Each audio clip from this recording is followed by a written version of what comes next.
Já começamos. Pronto, já está gravando a nossa aula. Podem começar mandando dúvidas aí, quem já tiver dúvidas, quiser que reexplique mais alguma coisa que ficou pendente, as ordens. Prof, sobre impugnação interlocutória na apelação, Certo. Uhum. é possível que haja a impugnação da decisão interlocutória na apelação sem necessariamente impugnar um outro capítulo da sentença ou necessariamente a impugnação dessa decisão interlocutória tem que impugnar algum outro capítulo, alguma outra matéria que seja fundamentada na sentença? Rapaz, sua pergunta é excelente, muito boa e de dificílima resposta. Há uma controvérsia sobre a possibilidade de você interpor a apelação para impugnar apenas a decisão interlocutória, sem que tenha nada na apelação propriamente para ser impugnado. Então, há uma divergência doutrinária ainda nesse sentido, não há uma definição na jurisprudência nesse aspecto. No Fórum Permanente Processualistas Civis, no último encontro, teve até uma proposta de enunciado nesse sentido. Eu vou dar uma pesquisada, eu acho que ele não foi aprovado, acho que ele foi rejeitado a discussão do interesse recursal de impugnar na apelação apenas uma decisão interlocutória. Porque se você faz isso, você acaba que desvirtua a ideia original de que da sentença cabe a apelação. Né? Você não estaria impugnando uma sentença, estaria impugnando apenas uma decisão interlocutória. E aí, os que advogam que não pode, dizem o seguinte, bom, se você não sofreu nenhum prejuízo na sentença, não há motivo para você impugnar uma decisão interlocutória. A decisão interlocutória ela seria impugnável na apelação caso o prejuízo tivesse acontecido na sentença. Então, para os que defendem que não cabe apelação para discutir uma interlocutória sem impugnação da sentença, usam esse argumento. E a possibilidade de você impugnar uma decisão interlocutória sem apresentar apelação me parece mais factível de ser feito nas contrarrazões.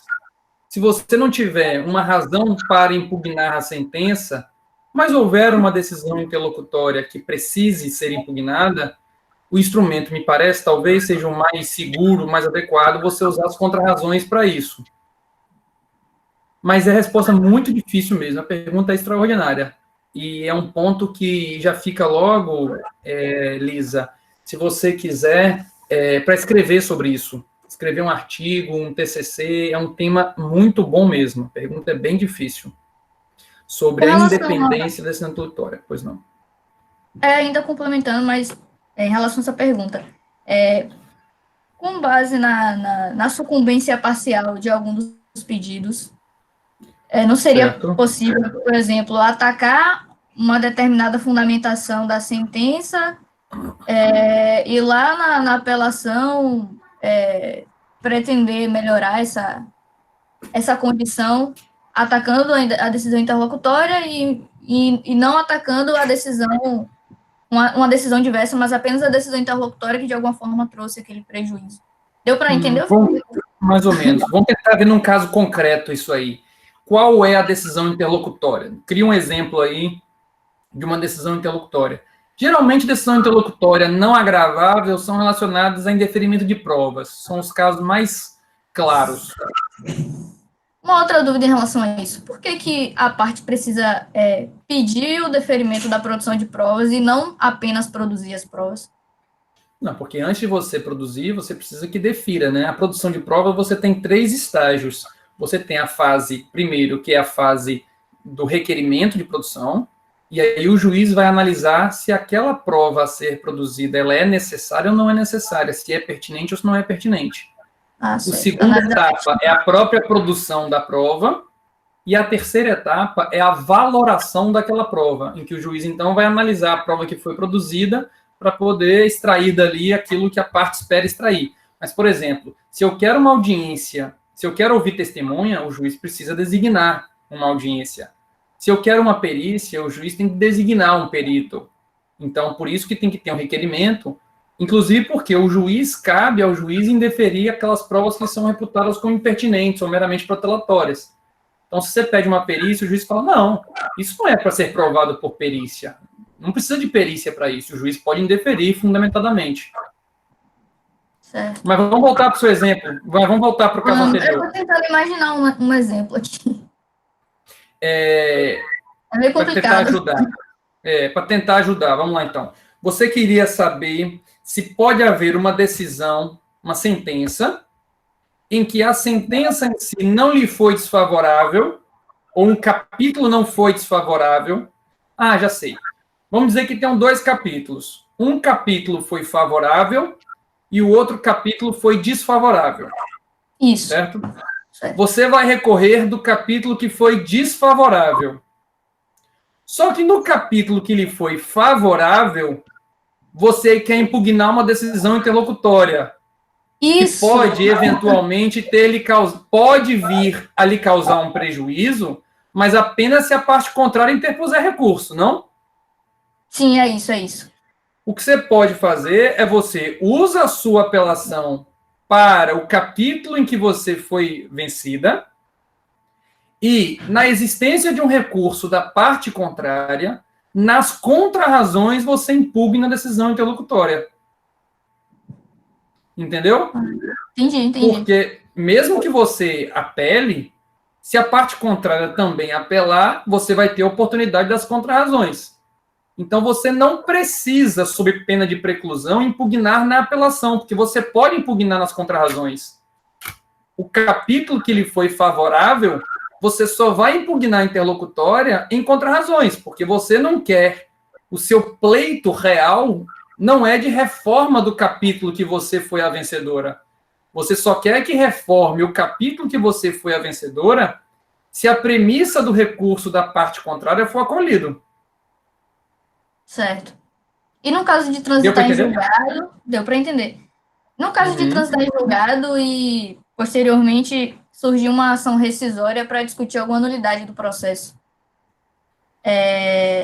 Nesse caso, também não caberia esse tipo de discussão lá na ação rescisória? De uma decisão interlocutória, por exemplo? Gente, rapaz, você está mandando só pergunta bombástica, viu? Parabéns, está estudando mesmo. Porque é o seguinte, esse é um problema real, é outra pergunta muito boa mesmo. Esse é um problema real que é a discussão sobre o interesse recursal, mesmo em quem venceu. Que a gente estava discutindo na aula que o interesse recursal antes se confundia com o pedido. Quem ganhou no pedido entendia-se que não tinha interesse recursal, porque ele foi o vencedor. Só que aí depois passou a avançar no sentido de que mesmo que você tenha vencido, você pode eventualmente ter interesse recursal para impugnar algum fundamento. Ô, Lisa, desliga o microfone só enquanto está falando. Vamos tentar criar a regra de ficar desligando para não ficar eco no fundo. Pronto, maravilha. Bom, a gente antes falava que o interesse recursal existia em quem havia perdido o pedido. Se eu pedi indenização por danos morais no valor de R$10.000 e ganhei R$10.000, eu não teria do que recorrer. Mas passamos a evoluir, existe ainda um embrião de teoria nesse sentido, de que você tem interesse recursal, eventualmente, também para discutir os fundamentos da decisão, né? Por quê? Porque isso pode trazer problemas no futuro. Você trouxe um problema, uma das hipóteses, em que você ganhou com base em um fundamento, e esse fundamento ele pode vir a ser objeto de ação rescisória no futuro.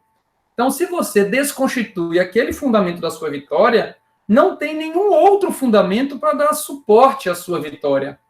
Então, pode acontecer realmente de você ter vencido por um fundamento, mas você eventualmente sabe que aquele fundamento é muito frágil.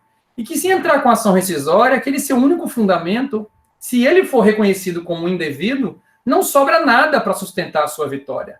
Então você poderia, eventualmente, mesmo tendo ganhado com base em um fundamento, pedir análise dos outros fundamentos existentes para que a sua vitória ela fique fundada em não apenas um fundamento, e sim em 3 fundamentos. Porque se numa ação rescisória ele conseguir derrubar um fundamento, vão sobrar ainda outros 2 fundamentos que dão suporte à sua vitória. Então, o interesse recursal, portanto, pode acontecer não apenas em caso de vitória no pedido. Essa é uma precaução que você pode eventualmente adotar, e aí a gente tem que lembrar que quando você está falando de processo, a gente está falando como se fosse um jogo, né? A gente tem que conhecer as regras do jogo e tem que conhecer as nossas cartas fortes, as nossas cartas fracas, para que a gente, então, saiba lidar com isso. E pensar nas estratégias. Então, se você tem uma vitória, aquela vitória, você comemorou, tal, ligou para o cliente, feliz da vida, mas você tem que pensar que pode ser que aquela vitória não se sustente no futuro. E que é necessário, então, que você crie fundamentos para que a sua vitória continue, mesmo, por exemplo, numa ação rescisória. Eu vou dar um outro exemplo dramático também nesse sentido. No CPC, tem a previsão de que se você ganhar um processo, um fundamento, e se na execução, repare, depois do trânsito em julgado, lá na execução, a parte pode alegar, o executado pode alegar, que a coisa julgada, vida no processo, ela era inconstitucional. Ou seja, o que decidiu-se na decisão transitada em julgado, se aquela decisão ela tiver sido fundada numa interpretação já havida pelo STF como inconstitucional, o seu título executivo passa a ser inexigível. Ou seja, embora você tenha um título executivo judicial transitado em julgado, portanto, pode acontecer de, na execução, o juiz reconhecer que aquele seu título executivo judicial, ele é inconstitucional. E você, portanto, não poder exigir mais nada. Esse é um fundamento também para que a sua vitória esteja fundamentada em não apenas um fundamento. Imagina que o juiz falou, você tem razão, vou julgar o seu pedido procedente com um fundamento na lei tal. Aí você olhou e falou, rapaz, eu ganhei. Mas existem decisões do STF que dizem que essa lei tal é inconstitucional. O que eu devo fazer, então? Eu devo trabalhar para ter outro fundamento na minha vitória também, e não só aquele. Porque é real o risco de chegar na execução, o juiz extinguir a execução por dizer que a sua coisa julgada ela é inconstitucional. Então, você ganhou com base no artigo tal da Lei 7.901, vamos chutar um aqui, e se você sabe que esse artigo 7.900, essa lei 7.901, ela é controvertida, tem entendimentos quanto à sua inconstitucionalidade, ou ela já foi declarada inconstitucional, você precisa obter a sua vitória também com base em outros fundamentos. Senão, corre o risco de você chegar na execução e não poder executar. Entendeu? É bem difícil. Esse aí já é um nível bem mais avançado daquilo que a gente está falando, mas sua pergunta também é muito pertinente. Pode anotar essas duas coisas que você perguntou hoje, que são 2 extraordinários temas para escrever TCC e escrever artigos. Libera o microfone aí e agora me falar. Massa. É complexo mesmo, bastante complexo. É muito difícil. Assim, eu não disse isso em sala de aula, quando eu falei interesse recursal. Eu acho que eu até pensei em falar, eu comecei a falar, falei, não vou falar, porque já é puxar demais. Mas o caminho é esse mesmo. Você pode ter interesse no recurso, mesmo tendo sido vitorioso, então interesse recursal pode surgir, e aí junta um assunto com outro. Eu tenho interesse de impugnar uma decisão interlocutória se eu fui o vitorioso na sentença? Eventualmente, talvez sim. E aí a discussão doutrinária, se você deve fazer isso na apelação ou se você deve aguardar as contrarrazões para poder fazer isso. Você falou num exemplo que você deu em sala, professor, você falou sobre criar um precedente que posteriormente pode criar um prejuízo para a parte que entendeu, mas não com base no fundamento que se pretendia. Você usou o exemplo do aluno que ajuiza ação contra a faculdade alegando aumento abusivo. Pelo amor de Deus, gente, não faça isso nesse momento, não.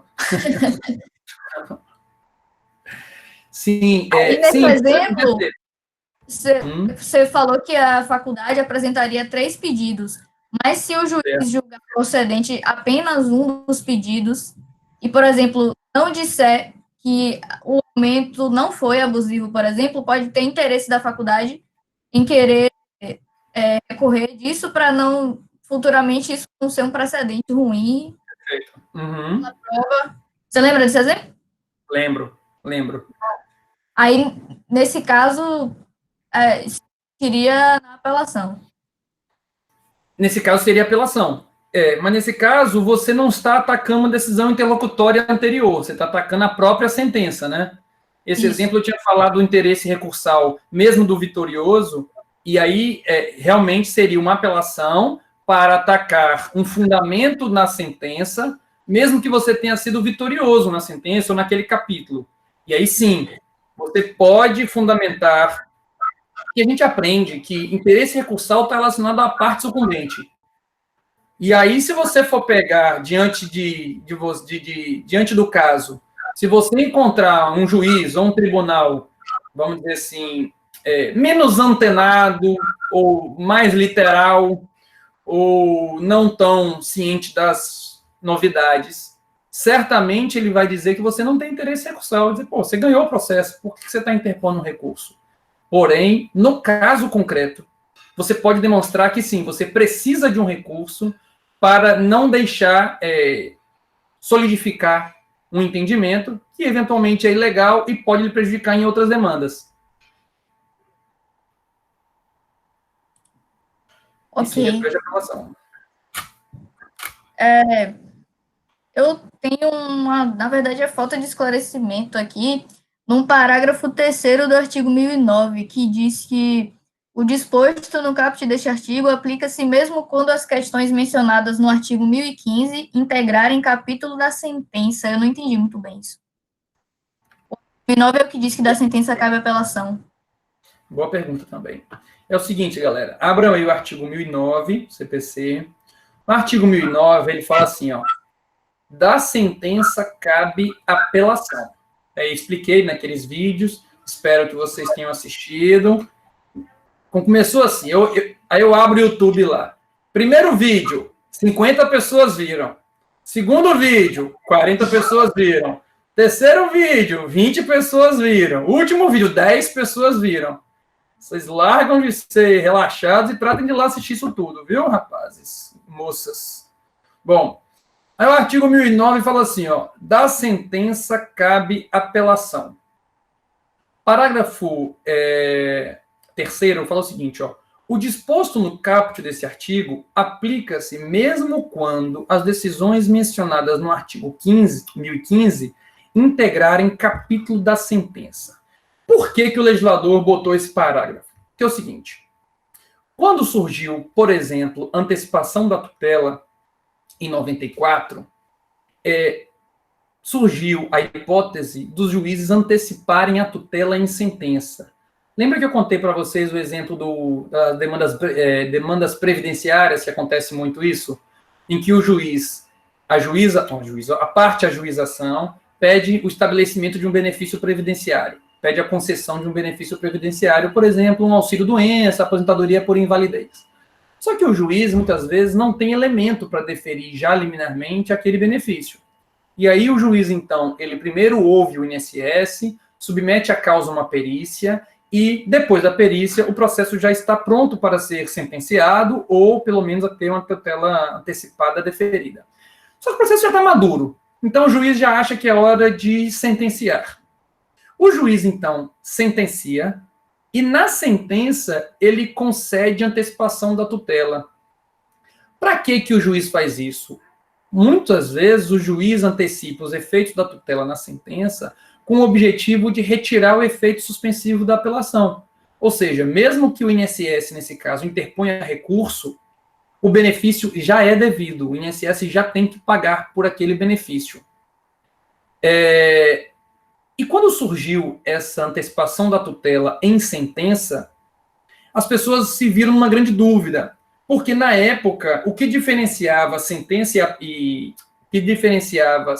decisão interlocutória era o conteúdo. Você tinha decisões com conteúdo de sentença e você tinha decisões com conteúdo de decisão interlocutória. E aí, quando elas estavam juntas, decisão interlocutória e sentença no mesmo ato, as pessoas não sabiam qual recurso interpor. As pessoas viam uma decisão interlocutória, falavam, é agravo de instrumento. Viam uma sentença, falavam, é apelação. E se quando estivessem juntas, ou seja, uma antecipação de tutela na sentença, qual era o recurso cabível? Na época, muitas pessoas interpunham contra a antecipação da tutela na sentença, interpunham agravo de instrumento e apelação em simultâneo. O agravo de instrumento para atacar a antecipação da tutela e a apelação para atacar a sentença. E aí, o novo CPC... Não pode, né?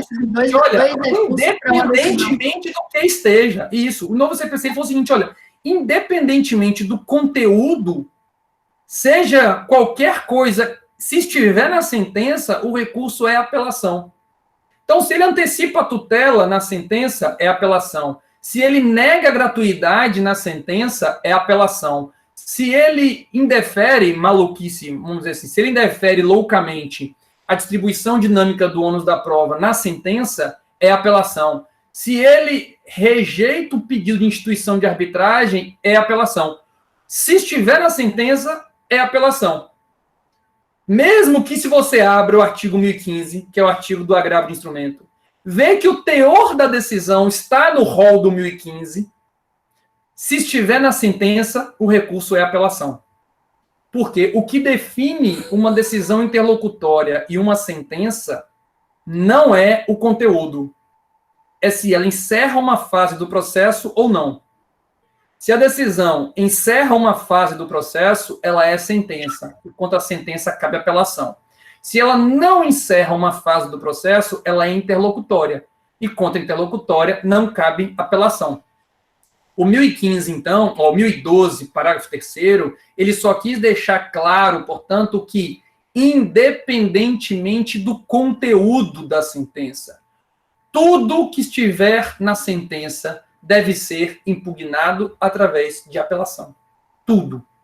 Independentemente do que o juiz trate na sentença, o recurso cabível contra ela será a apelação. Ok? Entendeu? Ok, entendi. Eu já sabia dessa informação, mas eu não tinha conseguido fazer esse link com o que dizia o parágrafo 3º. Mas agora ficou claro. Obrigado. Pronto. Maravilha. Então, alguém mandou aqui também pelo chat uma pergunta. Erivaldo mandou, professor, explica o artigo 1012, parágrafo 2º e o artigo 1011. Bora ver. O artigo 1012, parágrafo 2º, ele fala o seguinte, ó.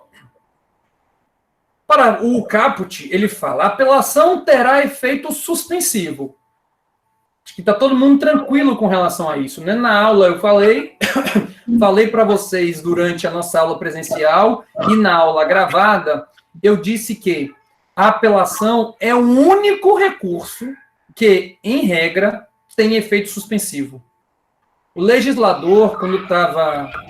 Vocês estão ouvindo a gritaria de criança no fundo? Briga de criança. Vocês conseguem ouvir isso? A vida como ela é? Eu tô ouvindo. Estão ouvindo? A vida como ela é, meus amigos. Home office é assim. Daqui a pouco, se eu não tiver trancado a porta, daqui a pouco entra alguém aqui e me chamar para poder brincar, entra aqui para poder pegar a revistinha, entra menino de cueca, menina de calcinha, aquela gritaria. Você tem dois filhos? 2 filhos. Um menino de 7 e menina de 5. Ah, são pequenos. Confusão. Pois é, confusão aqui. O bicho pega. Já tô doido para acabar essa quarentena, voltar a trabalhar no escritório, voltar a dar aula na faculdade, ficar em casa o dia inteiro é desesperador. Também sinto isso. Pois bem. Aí alguém está falando aí, se liberar os áudios, as crianças vão querer brincar. Daqui a pouco os adultos saem e deixam as crianças conversando aqui. Pois bem, vamos voltar aqui, ó. Eu disse para vocês que quando foram elaborar o projeto do novo CPC, pensaram na ideia de deixar a apelação também sem efeito suspensivo. Ou seja, o que decidir na sentença, a parte, mesmo que interponha o recurso que for, a apelação dela, já é devida à execução. Já pode começar o cumprimento da sentença. Só que ao longo da tramitação do novo CPC, as pessoas concluíram que era muito apressado você começar a execução de uma sentença antes que ela passe pelo menos pela apelação. Já que a taxa de mudança de uma sentença durante a apelação é muito grande. Tem-se muitas reformas de uma sentença na fase da apelação. Enfim, chegaram à conclusão que não era adequado permitir que a sentença já extraia seus efeitos se estiver pendente uma apelação. Então, criaram a regra geral, que é a que vale apenas para a apelação, de que a apelação terá efeito suspensivo. Só que aí, no parágrafo 1º, o legislador ele criou o seguinte, uma exceção a essa regra. Ele falou, olha, em regra, a apelação tem efeito suspensivo, mas temos hipóteses em que a apelação não vai ter efeito suspensivo. E aí eu recomendo que vocês depois, calmamente, além de assistir à aula que eu enviei, vocês também leiam o parágrafo 1º do artigo 1012, que são as hipóteses em que a apelação não tem efeito suspensivo. Ou seja, julgou, está valendo. Você pode começar a execução de imediato.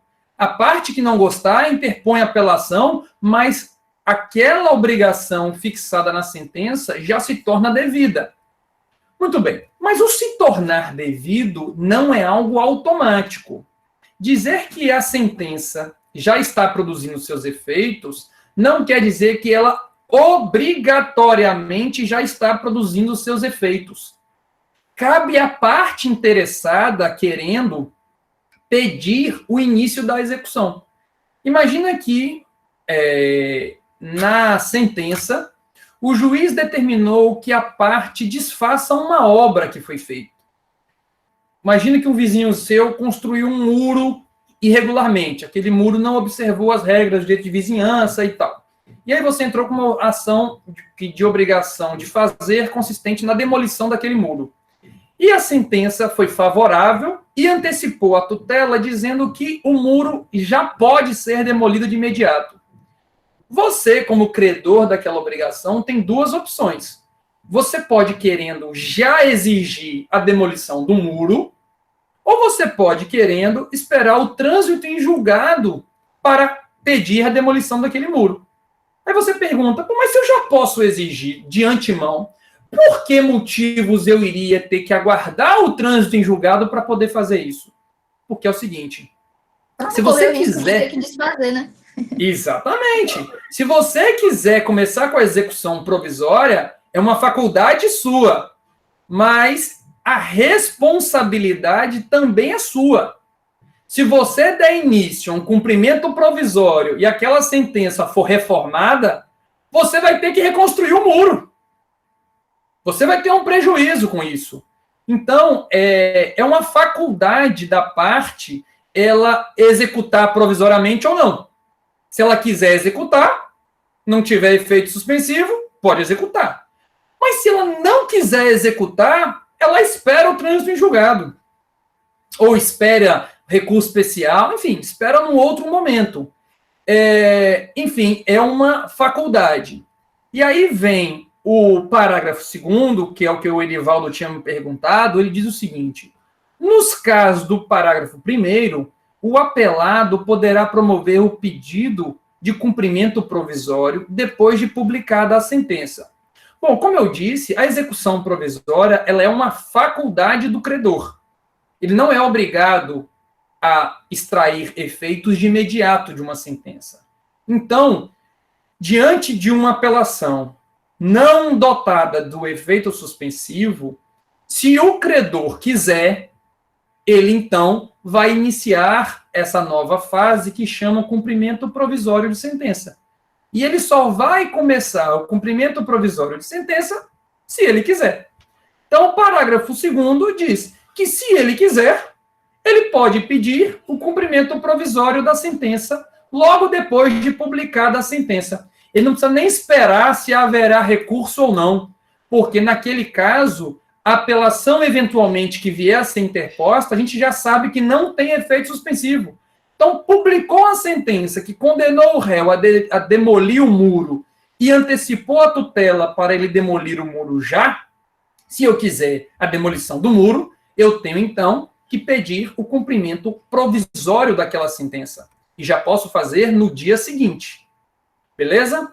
Agora, explico para vocês que se eu quero o cumprimento provisório, eu tenho que fazer em autos apartados. Eu tenho que fazer em outro, vamos dizer assim, em outro autos do processo mesmo. Não vou dizer em outro processo para não induzir em erro como se estivesse criando uma nova relação jurídica.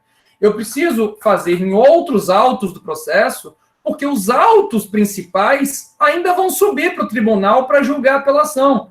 Então, eu não posso pedir a execução nos autos principais, porque os autos principais ainda vão subir para o tribunal. Então, eu faço em autos apartados a execução provisória. Isso pode ser meio difícil de você entender sem ver na prática como é que isso funciona. Mas é algo relativamente simples. Você vai tirar cópia das peças desse processo e vai instaurar um outro processo, um outro autos apartados, um incidente para a execução, enquanto os autos principais vão subir para o TJ, para subir para o STJ, para o STF.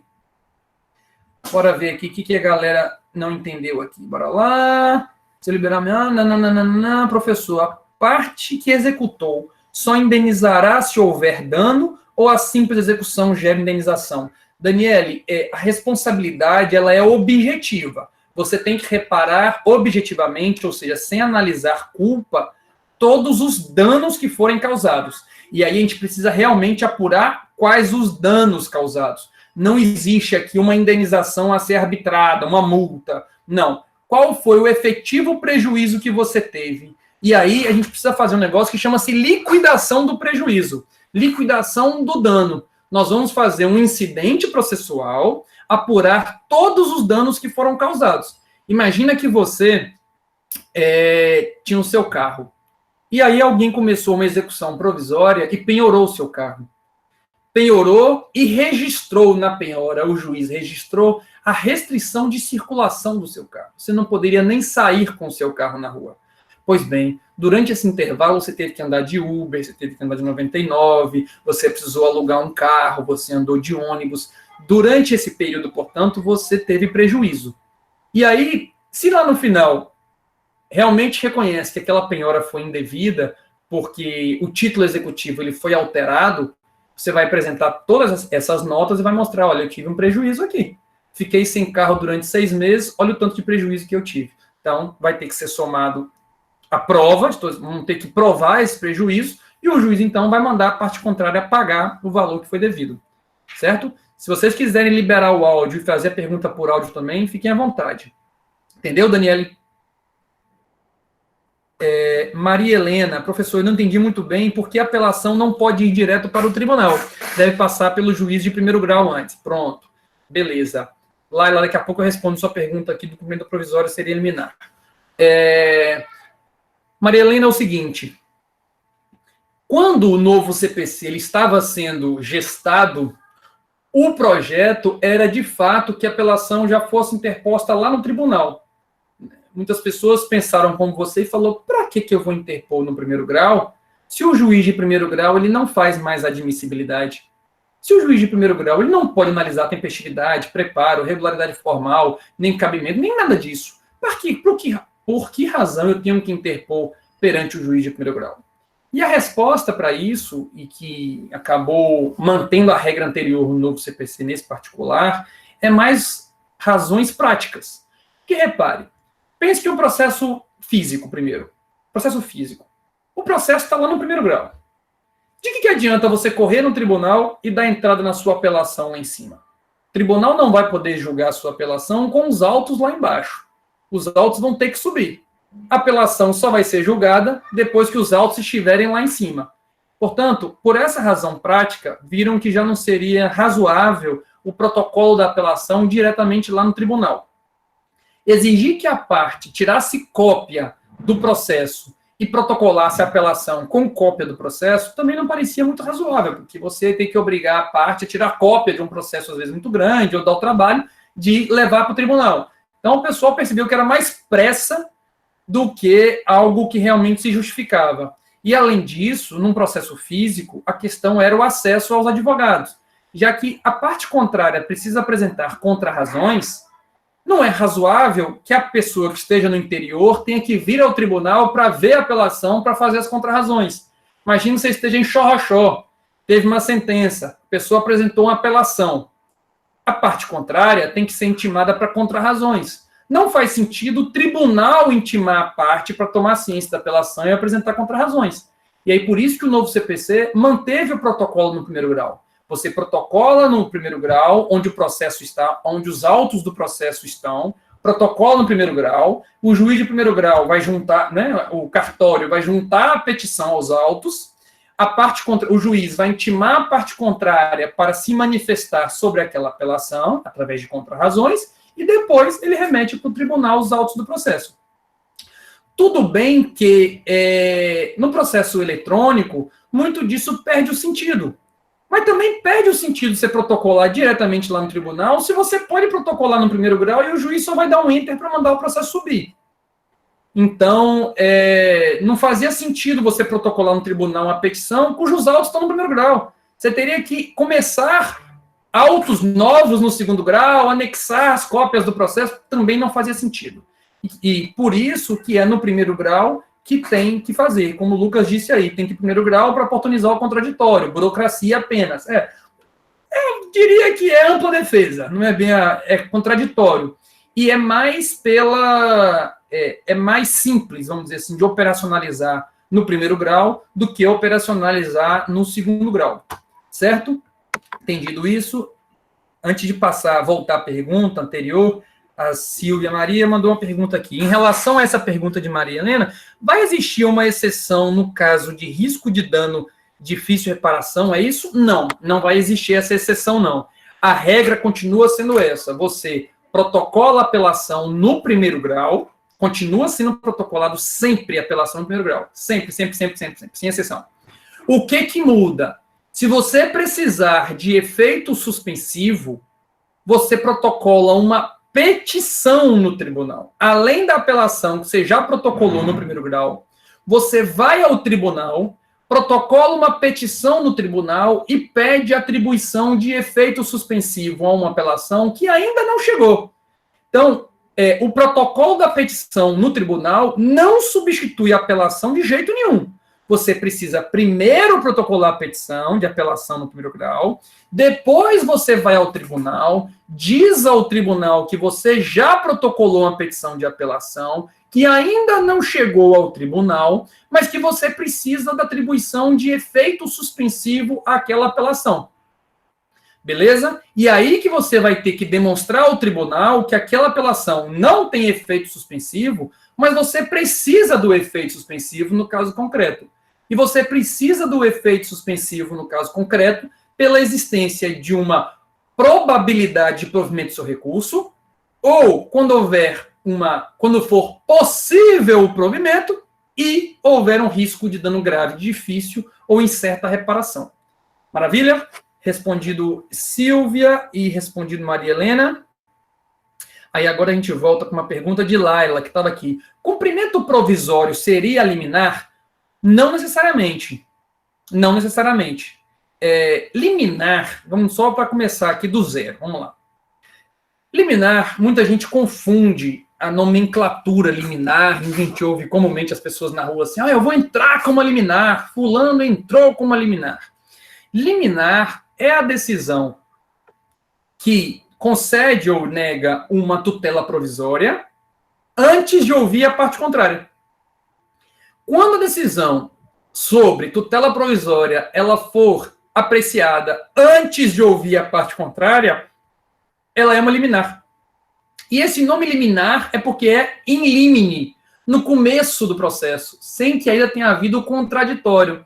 A gente usa mais ou menos de maneira irrestrita liminar, mas é uma utilização incorreta. Inclusive, o novo CPC, ele, muito bem em alguns momentos, ele fala assim, quando ele fala na tutela da evidência, por exemplo, a liminar só pode ser deferida nas hipóteses tal e tal. Isso quer dizer o seguinte, no artigo 311, algumas hipóteses só pode ser concedido depois do contraditório. Liminar é sempre antes do contraditório. Corrigida essa terminologia, vamos passar a pergunta, a esclarecer a dúvida que tinha aí. Cumprimento provisório é de liminar? Já vimos que a expressão liminar ela é mais restrita. Então, o cumprimento provisório pode ser de uma decisão provisória, uma tutela provisória. Seja ela liminar, seja ela no curso do processo. Pode ter sido concedido antes de ouvir a parte contrária, ou pode ser concedida depois de ouvir a parte contrária. Imagina que você pede um despejo de alguém. E você fala, juiz, eu quero liminarmente o despejo. Antes que a parte contrária seja citada, eu já quero que Vossa Excelência defira o despejo dela. O juiz pode achar que ainda não está suficientemente seguro de que estão preenchidos os requisitos. Ele falou, não, mas não tem prova do inadimplemento, ainda não tem prova do inadimplemento da obrigação. Eu vou esperar ouvir a parte contrária primeiro para depois apreciar. Bom, já não é liminar mais, porque se ouviu a parte contrária, deixou de ser liminar. Ouvida a parte contrária, se o juiz, após ouvida, perceber que de fato o despejo é devido, mesmo que ainda tenham provas a serem produzidas e tudo mais, ele pode antecipar a tutela. Não é mais liminar, é uma decisão interlocutória. Bom, feitas essas correções, tanto a liminar quanto uma decisão interlocutória qualquer, ela é objeto de execução através de um cumprimento provisório. Mas não é só a tutela antecipada que é objeto de cumprimento provisório. Por exemplo, se na sentença o juiz julgou procedente o pedido de alimentos, mandou o pai pagar R$2.000 ao mês de alimentos para a criança. Mesmo que o pai recorra, ele já deve alimentos. Nós não estamos falando de uma decisão provisória, não estamos falando de uma liminar, estamos falando de uma decisão definitiva, estamos falando de uma sentença. Portanto, quem foi que perguntou? Tinha sido Laila. Cumprimento provisório não é só da liminar. A liminar também se executa através de cumprimento provisório, enquanto for uma liminar. Mas nós temos sentenças também que apelação contra ela não tem efeito suspensivo. Cumprimento provisório. Imagina que você... O caso do Lula. O Lula perdeu em primeira e perdeu em segunda instância. Ele foi preso não com base numa liminar. Ele foi preso com base na condenação em segunda instância. Não transitou em julgado ainda. Ele tem recurso para o STJ e recurso para o STF. E a execução da pena dele foi iniciada provisoriamente, como um cumprimento provisório, portanto, mas não de uma liminar. Mas sim porque o recurso cabível não tem efeito suspensivo, ou o recurso interposto não tem efeito suspensivo. Entendeu? Laila, compreendeu? Está aí ainda entre nós? Inaudita altera parte. Inaudita, Lucas, inaudita altera parte, se é no singular. Inaudita altera pars, se for no plural. Vou até escrever aqui, ó. Inaudita altera parte ou inaudita altera pars, se for no singular. Ou se for no plural. Bora voltar, que tem dúvida aqui ainda. Laila... Erivaldo... o senhor vai explicar o artigo 1012, inciso 3. Erivaldo, lá atrás, tinha perguntado de 2 artigos. Eu expliquei o 1012, parágrafo 2º. Eu acho que eu não tinha explicado o 1011. Isso, Erivaldo tinha ficado uma pendência sua aqui, que era o 1011. Bora ver o 1011 aqui, galera? Abram o artigo 1011. Olha a tosse seca. Deu me livre, bate na madeira. Artigo 1011. Recebido o recurso de apelação no tribunal e distribuído imediatamente, o relator, 1. Decidiloar, que bonito, rapaz, parece Michel Temer falando, decidiloar monocraticamente apenas nas hipóteses do artigo 932, incisos 3 a 5. 2. Se não for o caso de decisão monocrática, elaborará seu voto para julgamento do recurso pelo órgão colegiado. Bom, estou procurando aqui para ver, eu estava lendo um livro, rapaz, muito interessante. Depois eu vou mandar para vocês, aproveitando esse confinamento aí, li um livro excelente sobre o STF, sobre a composição do STF, os ministros, as brigas internas, as vaidades internas, traçando um perfil de cada ministro, vale muito a pena. Chama Os 11. Depois eu vou mandar para vocês aqui. Vale muito a pena dar uma lida, viu? Aproveitem o confinamento aí para ler coisas diferentes para poder manter a sanidade. Mas vamos voltar aqui. A pergunta do Erivaldo tinha sido o artigo 1011, genericamente. Bom, o artigo 1011, ele trata eminentemente da ordem dos processos no tribunal. O que o relator faz quando chega uma apelação para ele? Quando chega uma apelação para o relator, ele tem dois comportamentos a fazer. Primeiro, ele vai abrir o artigo 932 e vai ver o que ele pode fazer. O artigo 932, ele dispõe sobre quais são os poderes do relator. Então, ele vai ver o que eu posso fazer aqui. Eu posso fazer admissibilidade, eu posso atribuir efeito suspensivo, eu posso conceder antecipação da tutela. Se eu puder julgar monocraticamente, como está lá nas hipóteses do artigo 932, incisos 3 a 5, se eu puder julgar monocraticamente, eu julgo monocraticamente. Se eu não puder julgar monocraticamente, eu vou ter que levar para o órgão colegiado. E não se esqueçam que a regra geral é mesmo o órgão colegiado. Só se deve julgar monocraticamente nas hipóteses do artigo 932, incisos 3 a 5. O relator, então, ele tem um roteiro para seguir. Chegou a apelação, ele vai perguntar, posso julgar monocraticamente? Aí ele vai abrir o artigo 932, vai ler os incisos 3, o 4 e o 5. Ele vai olhar e dizer, posso. Essa hipótese se enquadra em uma das hipóteses do artigo 932, inciso 3, ou 4, ou 5. Então, eu vou julgar monocraticamente. Não está previsto no 932, nem inciso 3, nem 4, nem 5. Então, eu tenho que levar para o órgão colegiado. O que eu faço, então? Eu analiso o caso, faço o relatório, elaboro o meu voto, levo para a sessão de julgamento e será apresentado o voto e os demais integrantes irão apresentar os seus votos. E no final, o presidente colhe os votos de quem participou do julgamento e proclama o resultado. Quem ganhou e quem perdeu. Qual foi a tese vencedora e qual foi a tese derrotada. Ok? Entendido aí, Erivaldo? Eu estava te devendo essa resposta. Aí alguém perguntou aqui agora há pouco... A Maria Helena já respondi. Erivaldo pediu agora o artigo 1012, inciso 3. O artigo 1012, ele fala o seguinte, apelação terá efeito suspensivo. Aí o parágrafo primeiro diz as hipóteses em que não tem efeito suspensivo. Deixa eu ver aqui se ele perguntou, parágrafo primeiro, inciso 3, suponho que ele tenha dito, né? Parágrafo primeiro traz hipóteses em que não tem efeito suspensivo. Aí o inciso 3 é a hipótese em que a sentença que extingue sem resolução do mérito ou julga improcedentes os embargos do executado. É mais difícil essa hipótese, eu tinha até no áudio lá da aula que eu gravei, eu não sei se você chegou a ver, Erivaldo, mas eu falei que esse é um assunto que vocês vão ver no próximo semestre, que diz respeito à execução. Se você tem um cheque, por exemplo, você já pode começar um processo de execução. Você não pergunta ao juiz se você tem direito ou não tem direito. Se você tem um título executivo extrajudicial, você já apresenta ele no processo e fala, juiz, cite o réu para pagar. É diferente. Você não passa por uma fase anterior de conhecimento.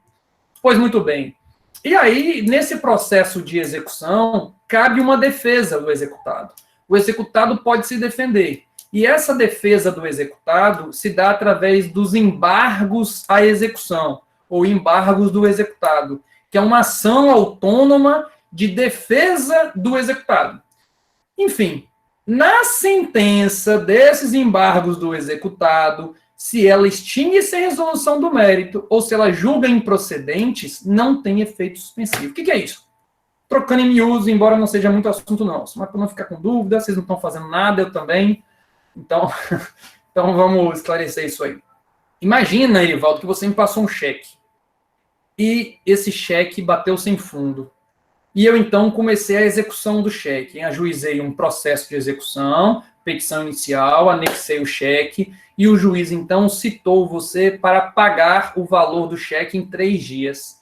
E você tem a opção também de apresentar uma defesa através de embargos à execução.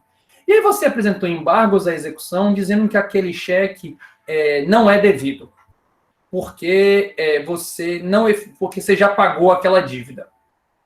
Bom, ao final, eu vou ser ouvido desses seus embargos, vou responder aos seus embargos, e ao final o juiz vai dizer se os seus embargos têm razão ou se não têm razão. Se o juiz disser que os seus embargos não têm razão, a execução vai continuar correndo, porque a apelação que você interpuser nos embargos não tem efeito suspensivo. Meio complicado explicar isso agora, porque a gente acaba antecipando muita coisa de processo de execução. Mas só saiba que não tem efeito suspensivo a apelação quando o juiz extingue a defesa do executado nos embargos. Beleza? Meio complicado, mas o tempo há de tornar as coisas mais claras, se Deus quiser. Lisa, as questões incidentais, como suspeição, são julgadas por sentença ou por decisão interlocutória?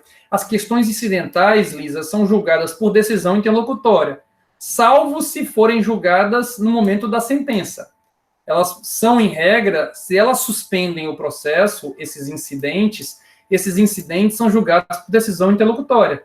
Mas essas questões de um incidente podem eventualmente ser resolvidas na sentença, junto com o capítulo principal, junto com as outras questões. Mas, em regra, os incidentes são julgados por decisões interlocutórias. Certo? A suspeição, por exemplo. A suspeição deve ser julgada bem antes da sentença. Não faz sentido um juiz julgar a sua suspeição e, na sequência, julgar a sentença, porque você tem que, de repente, oportunizar recursos e tudo mais. Professor, e no julgamento no julgamento desse incidente, é possível que o juiz não oportunize a produção de provas e julgue antecipadamente? Em regra, não, assim, né? O direito de produção de prova é um direito tido como um direito fundamental. Não adianta dar direito à parte de estar em juízo sem que a parte possa exercer o seu direito de produzir provas. Então, se a parte pretende produzir provas e tem um fundamento para a produção daquela prova, o juiz não pode simplesmente indeferir. Então, o juiz precisa oportunizar o contraditório primeiro, oportunizar a produção de provas, e não pode, até pela vidação ao julgamento surpresa, né? Então, a princípio, não. A não ser que, de maneira fundamentada, o juiz decida que não há necessidade de produção de provas, que aquela matéria não se prova através daquele meio de prova que a parte pretende. Você tem algum exemplo? É o que pode acontecer nos atos principais, né, do processo. Ele julgar antecipadamente. A maioria dos incidentes acontecem nos autos do processo mesmo. Inclusive, o novo CPC, ele ampliou isso. O velho CPC fazia vários incidentes em autos apartados. Quando você ia contestar, por exemplo, no velho CPC, você poderia impugnar o valor da causa. Esse incidente você fazia antes em autos apartados.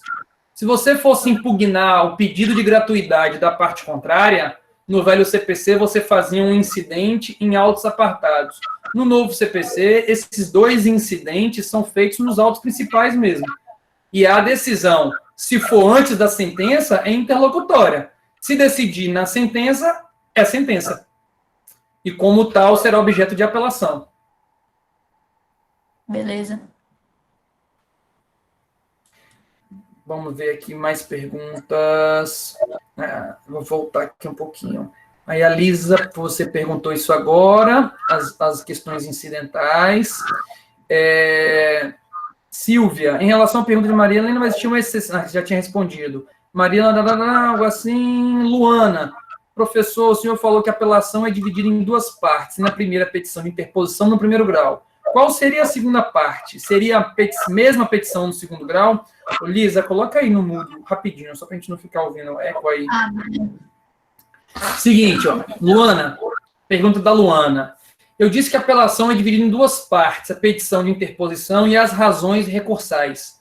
mas são duas partes de uma mesma peça, tá? Não são separados, não.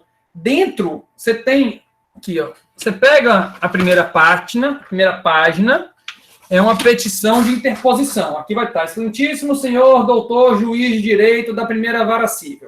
Você vai botar o nome das partes, você vai botar aqui a qualificação, você vai botar que vem interpor apelação pelas razões anexas. Termos em que pede deferimento, salvador, local e data. Aqui vão estar as razões recursais. Mas não são duas petições, é uma petição só. Você vai juntar as duas, grampear e vai protocolar no primeiro grau. O juiz de primeiro grau vai receber aquela petição, vai oportunizar o contraditório e depois vai remeter aquela petição juntamente com os autos principais. Então, são duas partes, mas são duas partes de um mesmo ato, tá? Você não protocola um em um lugar e outro em outro lugar. Você não interpõe, você não protocola uma depois a outra. As duas são feitas em simultâneo, como partes de um mesmo ato, tá? Isso é muito importante. Não tira o grampo entre as duas, não. Aqui, ó, coloca bonitinho, grampeia, porque são duas partes de um mesmo ato, que devem ser praticados em simultâneo. Certo, Luana? Entendido? Lala, Erivaldo, Lisa, considerando que a remessa necessária não macula a interposição de recurso pela fazenda pública, havendo remessa necessária e não podendo o tribunal piorar a situação da fazenda pública, o que poderia gerar interesse na fazenda pública em interpor recurso? Boa pergunta. A questão é o seguinte, vamos aproveitar e fazer uma recapitulação de remessa necessária. Artigo 496 do novo CPC. Lembram-se de remessa necessária? Remessa necessária, ela é uma condição de eficácia da sentença proferida contra a fazenda pública em obrigação de pagar. Quando a fazenda pública ela é condenada numa obrigação de pagar, ela tem um favor legal que é a remessa necessária. E essa remessa necessária, ela é subsidiária. Ela só irá existir, só vai ser aplicada se a fazenda pública não interpuser recurso. Se a fazenda pública interpuser recurso, não tem remessa necessária. Só vai ser apreciado o capítulo, ou só serão apreciados os capítulos que tiverem sido objeto do recurso da fazenda pública. Por mais que a fazenda pública tenha sido condenada em 3 capítulos, se ela recorreu de apenas um capítulo, o tribunal só pode analisar aquele único capítulo. Já a remessa necessária devolve todos os capítulos para o tribunal. Mas só irá acontecer se a fazenda pública não interpuser recurso. Aí a pergunta de Lisa, muito pertinente, ela falou o seguinte, beleza, mas se a remessa necessária, então, devolve tudo automaticamente, por que motivo a fazenda pública iria recorrer? Talvez um fundamento seja o seguinte, ó. A remessa necessária não tem razões recursais. Você não tem a oportunidade de demonstrar ao tribunal que a decisão está errada. Você não tem a possibilidade de tentar convencer o tribunal a mudar a decisão. Chega a decisão para o tribunal, só para o tribunal falar, está certo ou está errada? Você vai manter ou vai reformar? Se eu interponho o meu recurso, eu tenho uma oportunidade de dizer, tribunal, a sentença está errada. Vossas excelências não podem manter o resultado. Está errado porque o artigo tal diz isso, isso, isso. E a interpretação da sentença foi diferente. O STJ já julgou essa matéria e decidiu de maneira diversa daquela que foi decidida na sentença. Recentemente, o STJ decidiu um caso e falou o contrário. Então, diferentemente da remessa necessária, que é um procedimento automático remetido ao tribunal para uma reapreciação de tudo, na apelação você tem a oportunidade de demonstrar o seu inconformismo, de apontar em que pontos a sentença está incorreta. Entendeu? Então, é uma vantagem que se tem quando interpõe um recurso. Daí extrai um interesse da fazenda pública em não usar da vida boa da remessa necessária, que não precisa fazer nada, e sim precisar utilizar a argumentação para demonstrar que a decisão precisa de alguma reforma. Lisa, denegar o recurso é a mesma coisa que não conhecer do recurso que ocorre quando é extinto sem resolução do mérito. Bom, denegar é uma expressão que a gente usa propriamente para mandado de segurança. A gente diz que a segurança será concedida ou será denegada. É uma expressão que a lei de mandado de segurança usa. Não é interessante a gente usar nomes técnicos fora do seu contexto. Então, o ideal é que use denegar para mandado de segurança. Mas se o tribunal usar denegar, mais ou menos precisa ver no seu contexto, mas geralmente está relacionado a negar provimento. Denegar, geralmente, quando um tribunal eventualmente usa em caráter atécnico, ou não muito técnico, melhor dizendo, geralmente ele está relacionado ao mérito. Mas aí, para você saber o que realmente ele decidiu, basta ver o fundamento daquilo. Se ele falar que está denegando o recurso porque é intempestivo, você sabe que ele está não conhecendo. Se ele está denegando um recurso porque a sentença está correta, você pode entender que negou o provimento ao recurso porque a sentença está correta. Beleza? Outra de Lisa. Estou gostando de ver, Lisa. Considerando que os tribunais da instância extraordinária pretendem manter a ordem jurídica constitucional ou infraconstitucional, de que forma seus julgamentos influenciam no caso concreto? Nesse tipo de julgamento, o tribunal delibera sobre manutenção e ou anulação do processo? Excelente. Você está retada, você, viu, Elisa? Parabéns. Ótimas perguntas. Seguinte, olha, eu disse que o tribunal, tanto o STJ quanto o STF, lembrando ao pessoal, eles compõem instância extraordinária. E que na instância extraordinária não se tutela o direito subjetivo. Não está julgando o seu caso concreto. Teve até um meme que rodou esses dias na internet, falando que o coronavírus não chegou no STJ porque ele não passou pela súmula 7. Ninguém passa pela súmula 7, nem o coronavírus passou pela súmula 7. A súmula 7 do STJ diz que não cabe ao STJ o revolvimento do contexto fático probatório. O STJ não pode analisar o caso concreto, ele tem que analisar em abstrato, ele tem que analisar o direito. Pois bem, e aí quando você vai recorrer para o STJ, eu até brinquei que é um negócio muito fake, assim, você tem que fingir que você está preocupado com uma coisa, que você está se lixando para aquela coisa. Então você tem que recorrer para o STJ dizendo, o STJ, a ordem jurídica foi violada, olha que absurdo que fizeram com o artigo tal, olha só, STJ, a jurisprudência está dissonante no Brasil sobre a correta interpretação do artigo tal, veja aí, diga aí, dê a última palavra sobre qual é a correta interpretação do artigo tal.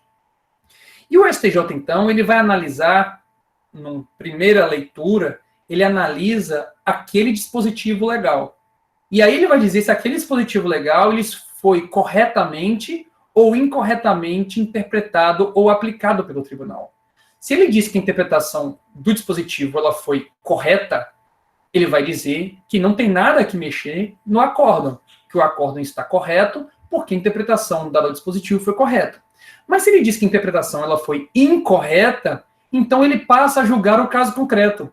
Então ele vai dizer, bom, essa interpretação ela foi a incorreta. Se ela foi a incorreta, eu preciso dar um outro resultado ao caso concreto.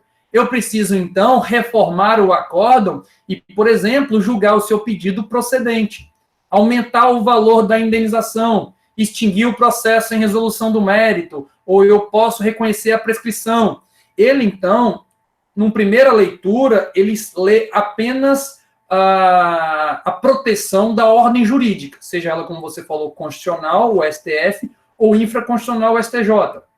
Feita essa primeira leitura, ele, então, vai analisar o caso concreto, para poder, então, dar a correta interpretação no caso concreto.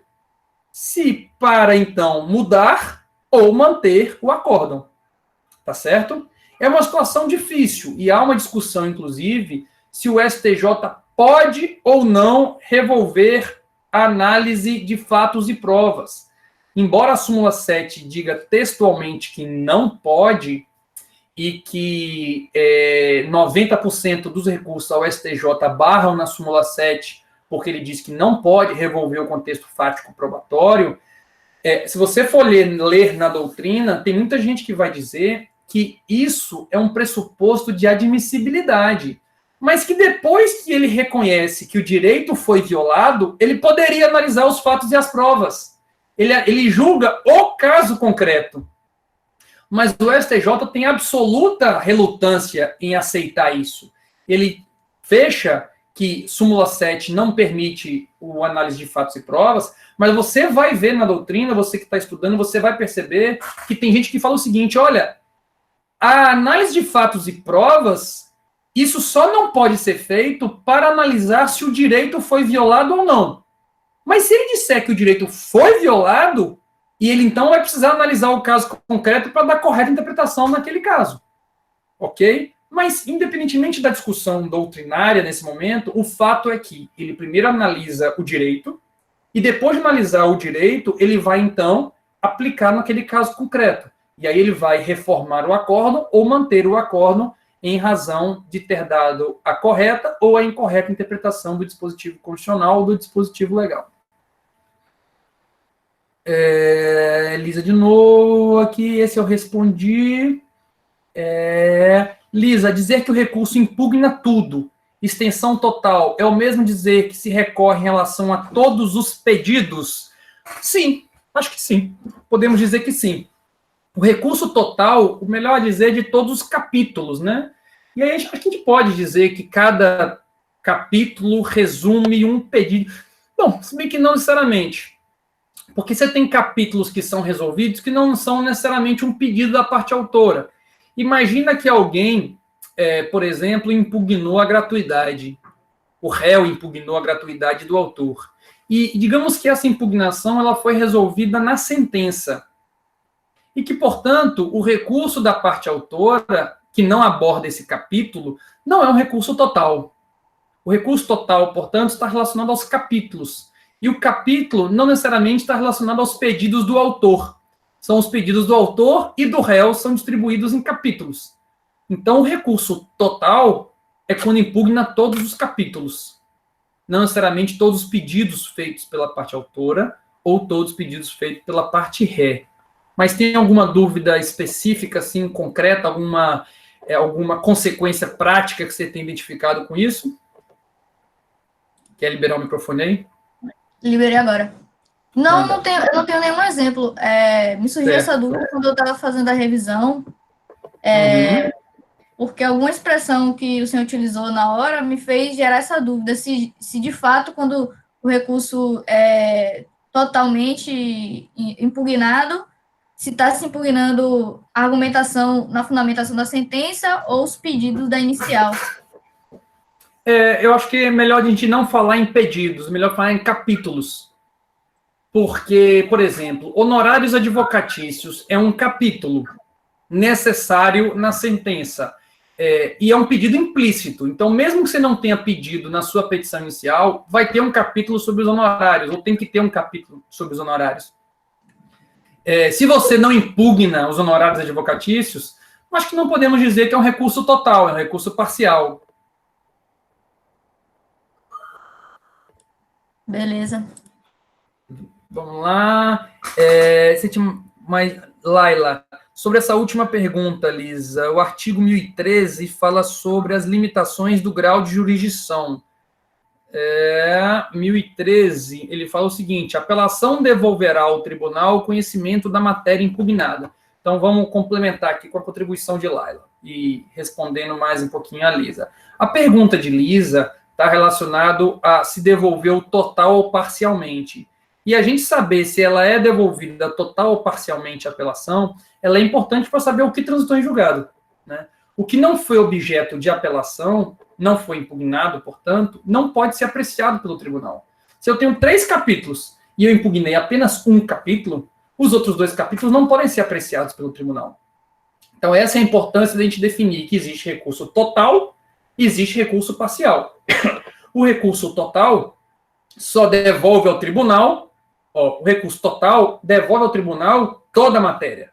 O recurso parcial só devolve ao tribunal o que foi objeto de apelação.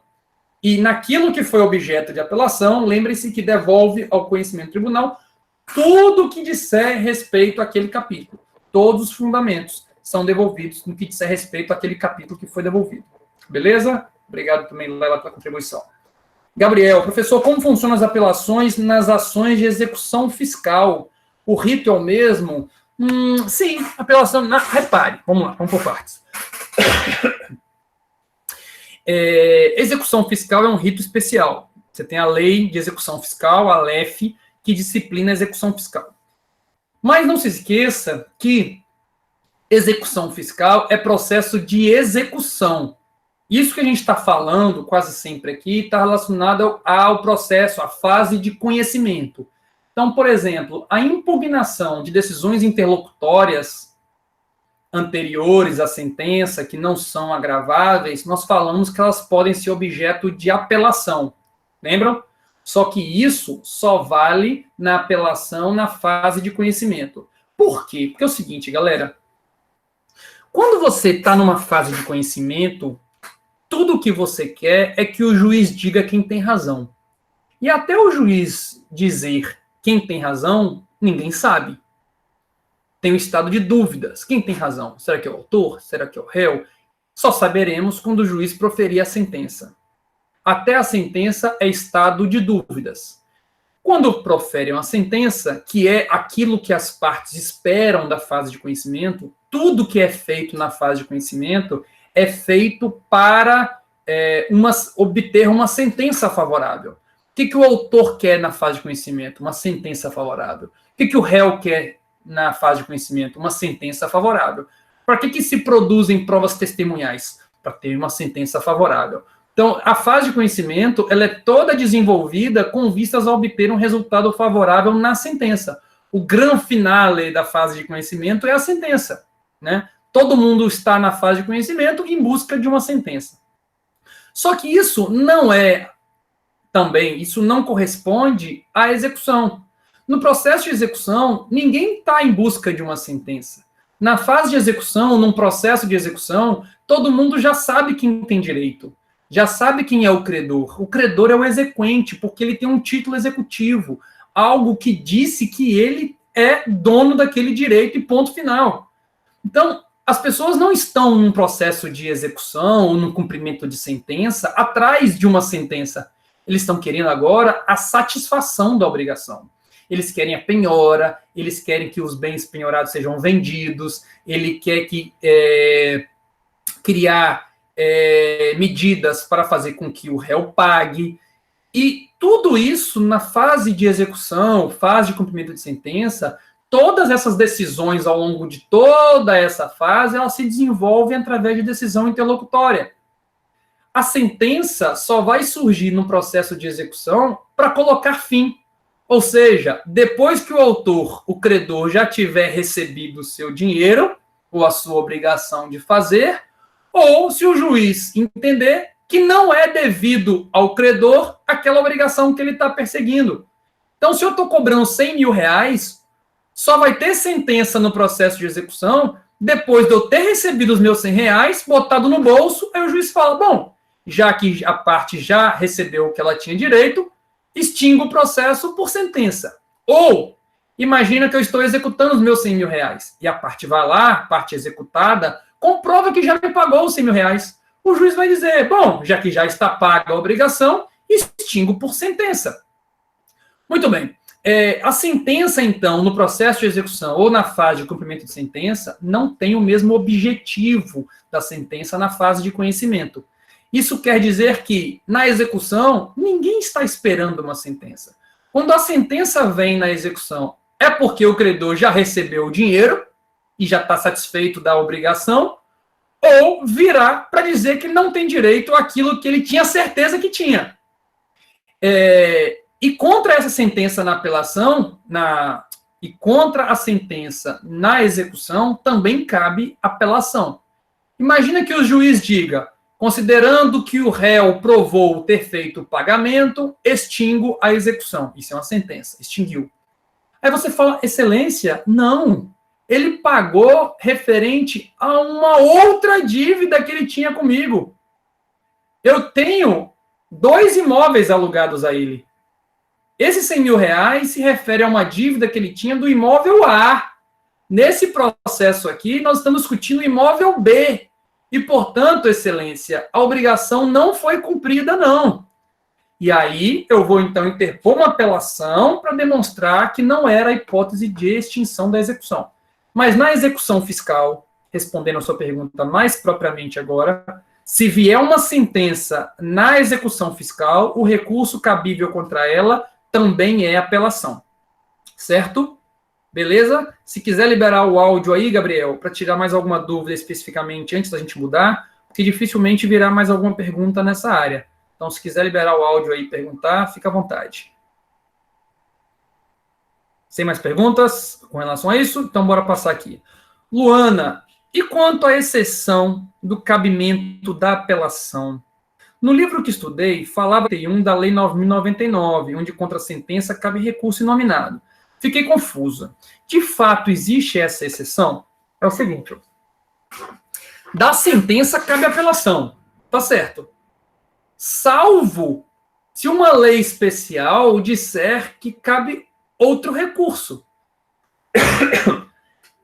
Exemplo, a Lei 9.099 é a lei dos juizados especiais.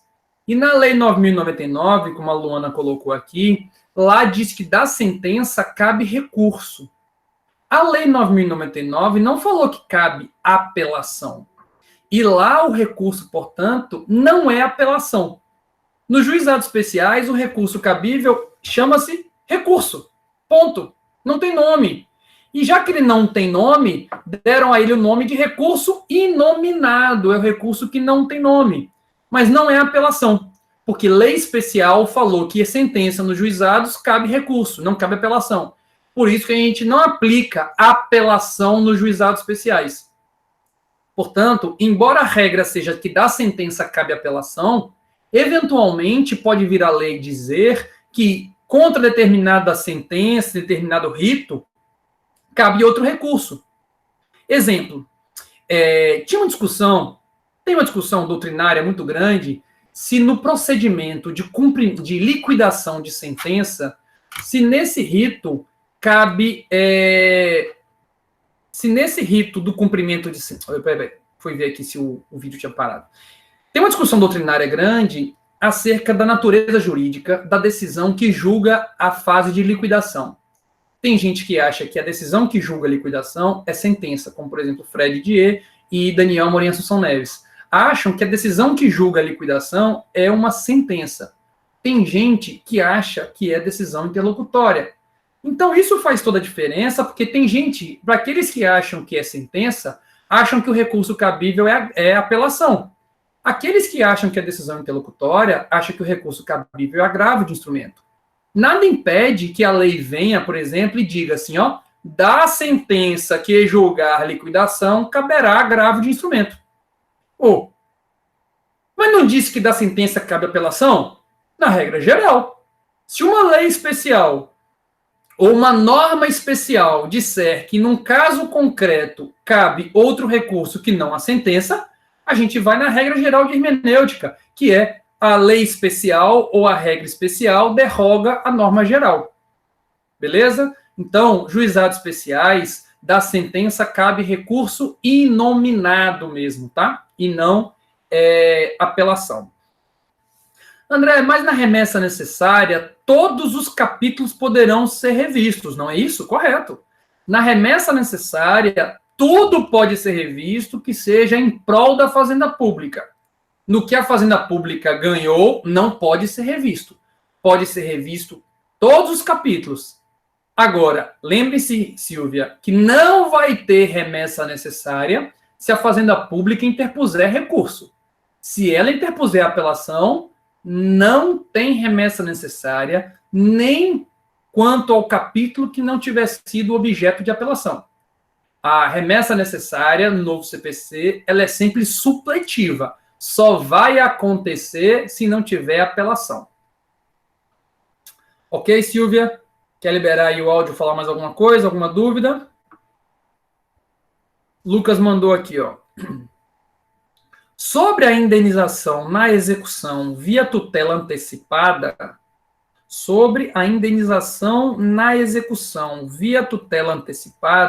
como fica a situação dos pedidos previdenciários, que posteriormente é reconhecido quando não há o direito, tendo em vista que o autor é beneficiário da justiça gratuita? Pois bem, essa é uma dúvida interessante. A questão quer dizer o seguinte: uma tutela provisória, ela eventualmente tendo sido revista, necessariamente ao dever de restituir ao status quo ante? Bom, respondendo à primeira parte, o beneficiário da justiça gratuita também tem que responder pelos prejuízos que causar. Porque ele é pobre, mas ele é responsável pelos seus atos. Então, se ele quis iniciar o cumprimento provisório, ele está ciente do risco que está correndo. Então, se ele iniciou o cumprimento provisório e causou um prejuízo ao réu, ele vai ter que responder. Porque o pobre também tem responsabilidade civil. E aqui é regra de responsabilidade civil mesmo. Aquele que causar dano a outrem fica obrigado a repará-lo. Então, seja rico ou seja pobre, o velhinho sempre vem e o dever de indenizar também. Então, a gratuidade não isenta o beneficiário de ressarcir o prejuízo que causou a parte contrária, por ele ter optado em pedir e executar uma tutela provisória. Quem não gosta de correr risco, não peça tutela provisória. Ou obtenha a tutela provisória e não a executa. É uma faculdade, executa se você quiser.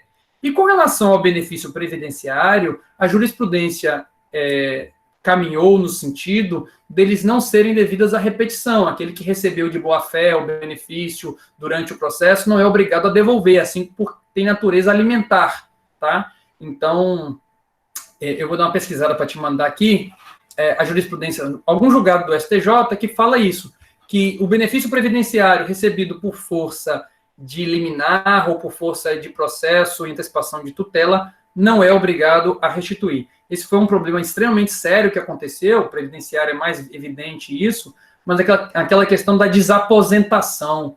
Muita gente que estava aposentado continuou trabalhando e aí pediu a desaposentadoria para somar o tempo que trabalhou depois e pedir uma nova aposentadoria depois.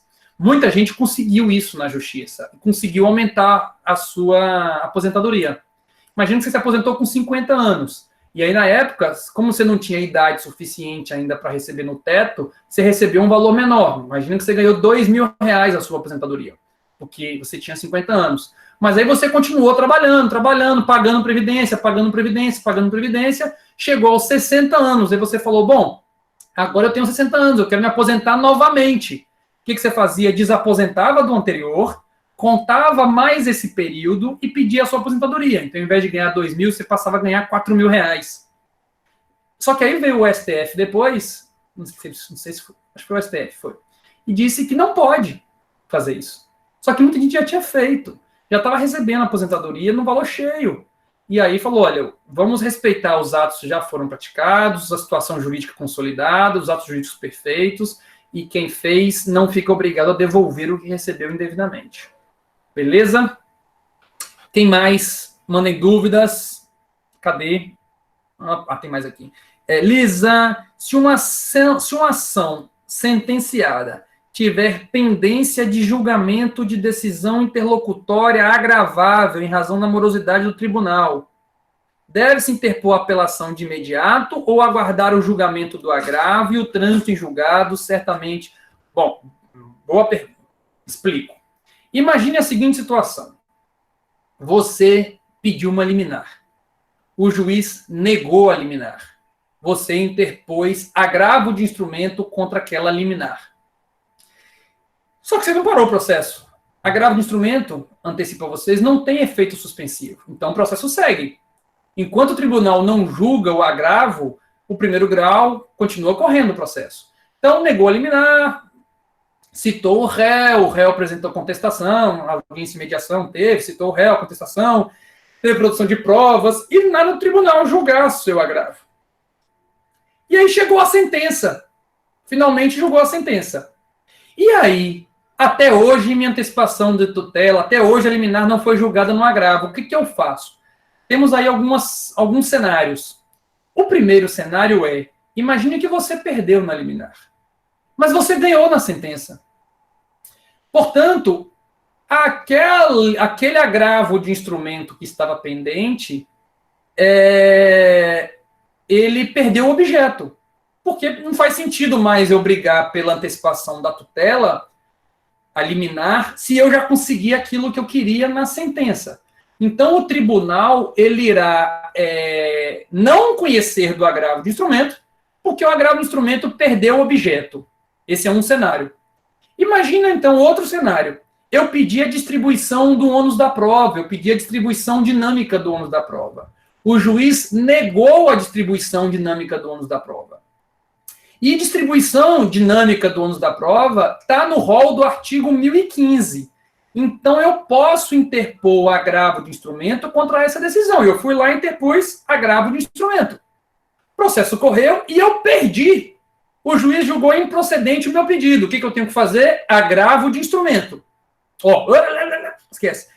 O juiz julgou improcedente. O que eu vou fazer? Apresentar apelação. Apelação. Beleza, mas tem um agravo de instrumento. Isso. Tem um agravo de instrumento pendente de julgamento. Eu vou interpor a minha apelação. Vão ficar as duas coisas. O que o tribunal vai fazer? Na hora de julgar, ele vai julgar o agravo de instrumento primeiro. A depender do julgamento do agravo de instrumento, ele talvez nem julgue a apelação. Ele vai anular o processo, mandar o processo voltar para fazer a redistribuição do ônus da prova. Então, se a sentença não tiver feito a decisão interlocutória, perdeu o objeto, perdeu o sentido, o agravo de instrumento vai ser julgado antes da apelação. Julga o agravo de instrumento e, a depender do julgamento do agravo de instrumento, a gente passa ao julgamento da apelação ou não. Vou dar outro exemplo. Ô, Silvia, respondendo, a aula está sendo gravada e eu vou disponibilizar para vocês o link da aula, viu? Então, quem não assistiu, ou quem quiser assistir de novo, ou quem perdeu uma parte, depois vai estar disponível, beleza? Então, vamos lá. Pergunta que tinha sido feita. Tem um agravo pendente lá no tribunal. Houve uma sentença. O que eu vou fazer? Eu vou interpor a apelação. A questão que o tribunal aqui em cima, na apelação, ele vai ter que apreciar a apelação, a sentença, tornou o agravo de instrumento sem sentido? Se ele disser que o agravo, que a sentença tornou o agravo de instrumento sem sentido, perdeu o objeto, ele vai extinguir o agravo e vai julgar a apelação. Mas se a sentença não estiver tornado o agravo de instrumento sem sentido, ainda precisamos julgar o agravo de instrumento, primeiro o tribunal julga o agravo de instrumento e, a depender do resultado, ele julga a apelação ou não. Neste caso, que negou a distribuição dinâmica do ônus da prova. Se ele tiver negado a distribuição dinâmica do ônus da prova e o tribunal achar que ele errou, que o juiz errou, ele nem vai julgar a apelação. Ele vai dizer, olha, esse processo, a distribuição dinâmica deveria ter sido feita e não foi. E que, portanto, a decisão interlocutória precisa ser reformada. O que eu vou fazer? Anular tudo isso, volta para cá, volta o processo, distribui dinamicamente e o processo segue. Certo? Depois, quem quiser, interpõe a apelação. Agora, outro cenário, mesmo exemplo. O tribunal foi analisar a distribuição dinâmica do ônus da prova. E ele disse, não, a decisão do juiz está certa. Não era a hipótese de distribuição dinâmica do ônus da prova. Portanto, não há nada a reformar. Se não há nada a reformar, não tem por que anular o processo. Vamos agora passar para a análise da apelação. Sacou? Então, repare que, às vezes, a sentença faz o agravo de instrumento perder o seu objeto. Às vezes, a sentença não faz o agravo de instrumento perder seu objeto. Quando vai para o tribunal o julgamento da apelação, e quando tiver um agravo anterior pendente, necessariamente, primeiro julga o agravo de instrumento. Do resultado do agravo de instrumento, nós vamos ver se vai ser passada a análise da apelação ou não. Certo? Entendeu? Não é algo muito simples, é algo que precisa ter um caso concreto para a gente conseguir visualizar isso bem claramente, mas a pergunta é muito boa também, e a resposta, como sempre no direito, depende. Às Professor, vezes perde... só para esclarecimento, como funciona a distribuição dinâmica do ônus da prova? É o seguinte, ó, a regra é a distribuição, e no velho CPC a única regra era essa, a distribuição estática do ônus da prova. Quem alega tem que provar. Se você diz que alguém lhe ofendeu, você tem que fazer prova que a pessoa lhe ofendeu. Se você levou o carro para um conserto e o conserto não foi feito ou foi mal feito, cabe a você provar que o reparo não foi feito ou que o conserto foi mal feito. Essa é a distribuição estática. No velho CPC, só existia essa possibilidade. Aí o novo CPC trouxe a teoria da distribuição dinâmica do ônus da prova. O juiz pode, no caso concreto, analisando caso a caso, verificar quem tem melhores condições de provar aquele fato. Imagine que nós estamos discutindo esse exemplo, que a oficina não fez um bom reparo. Quem tem melhores condições de provar? De provar que a oficina não fez um bom reparo? Ou a oficina tem condições de provar que aquilo que ela fez era tudo que estava ao alcance, que aquilo que ela fez era o mais adequado? A oficina tem melhores condições de fazer isso. Então, o juiz pode distribuir dinamicamente o ônus da prova. Quem alegou que o serviço foi mal feito foi o autor. Mas, logo, o ônus da prova era dele. Mas eu estou analisando o caso concreto e vejo que o réu tem melhores condições de fazer a prova do alegado. Então, este caso concreto, eu vou dispensar o autor de fazer essa prova e vou jogar esse pacote no colo do réu. Réu, você que faça a prova dessa alegação do autor. Você que prove que tudo que o autor disse não é verdade. Entendeu? A distribuição dinâmica, portanto, permite o juiz, dentro do processo, distribuir dinamicamente quem tem que fazer prova de quê? Rompendo com aquela regra geral de que quem alega tem que provar. Que nem você vê na rua aí, o pessoal um xingando o outro e fala, você tem que provar! Se você está dizendo que eu sou isso, você tem que provar! Não. Na distribuição dinâmica do ônus da prova, o juiz pode falar, apesar dele ter dito isso, você tem melhores condições de fazer essa prova. Então, você é quem faça essa prova. Se você tem circuito interno de televisão, se você arquiva, você que traga isso para o processo e prova que você não fez. Beleza? Essa é a distribuição dinâmica, artigo 353 CPC. Não, 373. 373 CPC. Ok? André, no caso de ter um agravo de instrumento pendente lá no primeiro grau, já tem uma questão aí. Nunca teremos um agravo de instrumento pendente no primeiro grau. Porque o agravo de instrumento, você sempre, sem exceção, agravo de instrumento sempre interpõe diretamente no tribunal. Você nunca interpõe um agravo de instrumento no primeiro grau, sempre interpõe no tribunal. Então, se tiver algum agravo de instrumento pendente de julgamento, ele sempre estará pendente no tribunal. Beleza? Deixa eu desligar aqui, estão me ligando, peraí. André, no caso de ter um agravo de instrumento pendente lá no primeiro grau, já vimos, então, que não existe essa possibilidade. Se o tribunal entender que a decisão interlocutória foi inadequada, o processo retornará ao primeiro grau. É isso? É isso mesmo. Imagina que você pediu a distribuição dinâmica do ônus da prova, o juiz negou. O juiz negou, você interpôs um agravo de instrumento. E o processo continuou andando.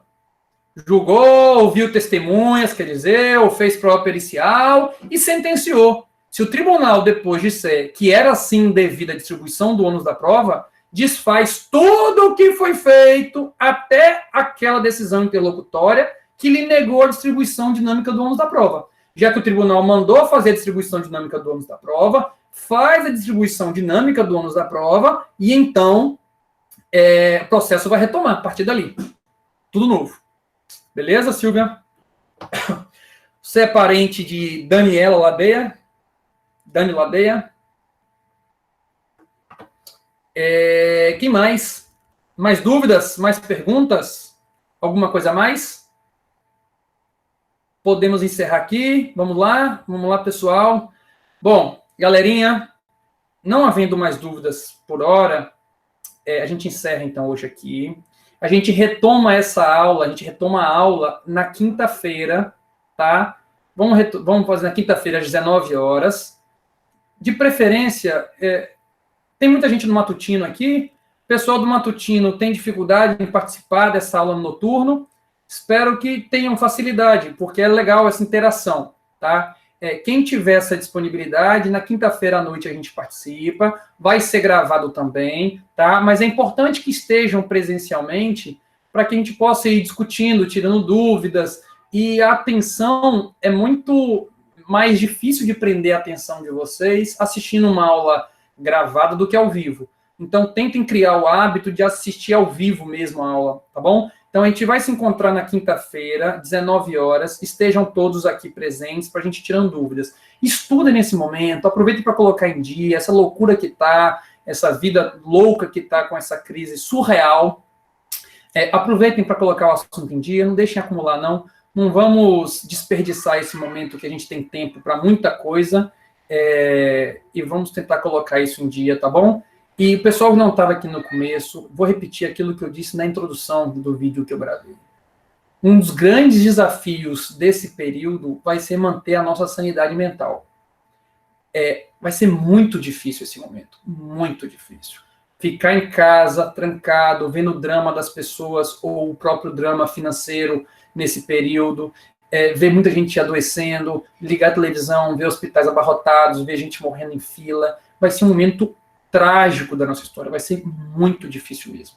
Então é importante a gente manter a sanidade mental, a gente manter o nosso equilíbrio, porque é isso que vai nos ajudar a passar por esse momento tão difícil. Então, tentem levar a vida leve nesse período, tentem evitar redes sociais nesse período, porque tem muita fake news, tem muita gente criando caos, pânico, tem muita gente divulgando coisas assustadoras. Então, vamos fazer coisas leves nesse momento, né? Ajudar as pessoas sempre que possível, solidariedade, estar presente mesmo estando longe, conversa com WhatsApps, com as pessoas tratando de assuntos leves, participando. E, além disso, bora fazer coisas que nos fazem bem, né? Se você gosta você gosta de música, tocar uma música, ouvir música, você gosta de culinária, não tinha tempo para isso, vai fazer isso, vai ler um livro, vai ler um romance, bora tentar espairecer um pouquinho, porque esse período vai ser muito, muito, muito difícil para todos nós, tá? É um período que vai demorar, não vamos ter aula em algumas semanas, com certeza, então vamos trabalhar para a gente manter a nossa sanidade.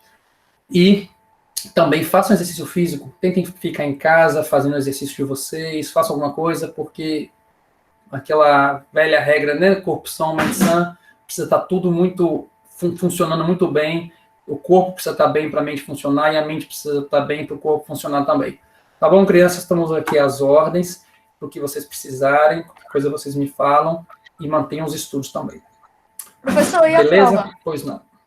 A prova. Quem sabe? Já.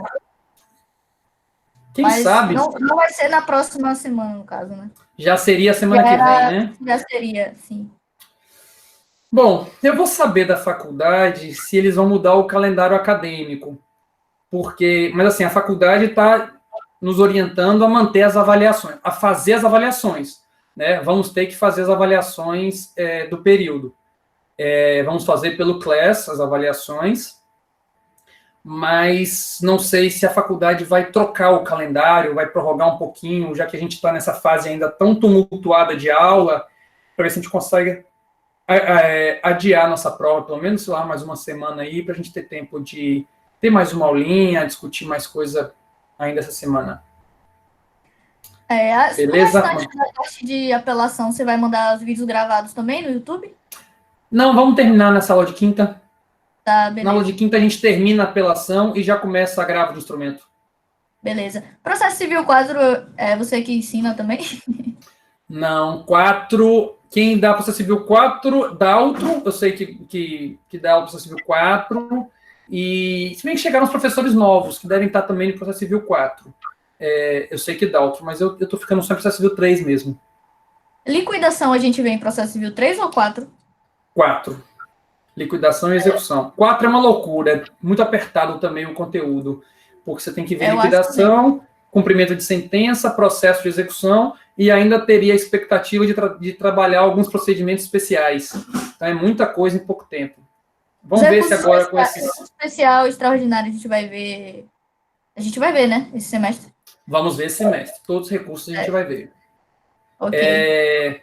Agora que a gente está com essa possibilidade de aula virtual, se todos tiverem disponibilidade, a gente pode até fazer mais encontros do que não seja só na quinta-feira. A gente pode fazer 2 vezes por semana, né? Quem puder participar, participa. Quem não puder, vai ficar a gravação. Uai, travou já aqui. Deixa eu ver se eu encerro aqui. A minha imagem está congelada, porque passou o período aqui de gravação, mas vocês vão ficar com áudio. Vamos ver se a gente pode fazer, de repente, outros encontros, para que a gente também mantenha e acelere o conteúdo e não fique, né, tão represado as coisas. Maravilha? Algo mais? Não. Então, crianças, saúde e força para todos vocês. Não é férias, todo mundo em casa, evite sair, evite exposição, evite que tenhamos problemas com esse surto, vamos poupar nossos velhinhos e a nossa saúde. Tá bom? Valeu, prof. Um beijo para vocês. Obrigado, gente. Valeu. Tchau. Valeu. Tchau, tchau. Beijo. Beijo. Valeu.